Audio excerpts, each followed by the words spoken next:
In this video, we'll take a brief look at the history of C++ based on some major language milestones. In the early 1970s, Dennis Ritchie created the C programming language at Bell Labs. The development of C was closely tied to the development of the Unix operating system.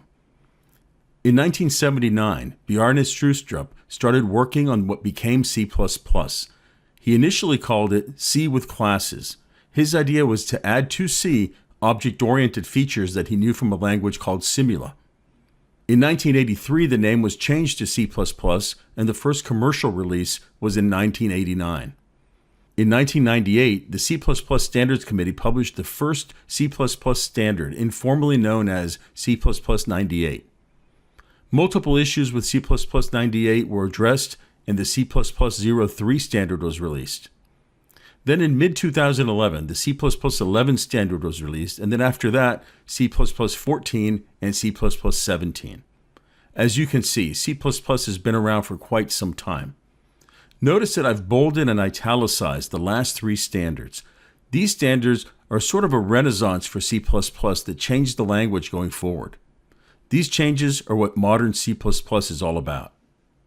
Generally, C++ that's based on the language as defined before the C++ 11 standard is considered classical C++, and C++ based on C++ 11 and forward is considered modern C++.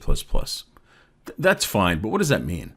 Well, modern C++ is a way of saying that it's C++ as defined today, with new ways of managing objects in memory, lambdas, smart shared pointers, threading, and more.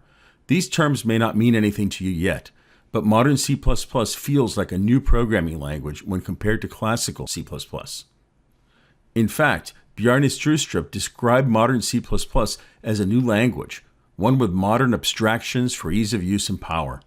Along with the language features themselves, modern C++ is also about best practices and core guidelines.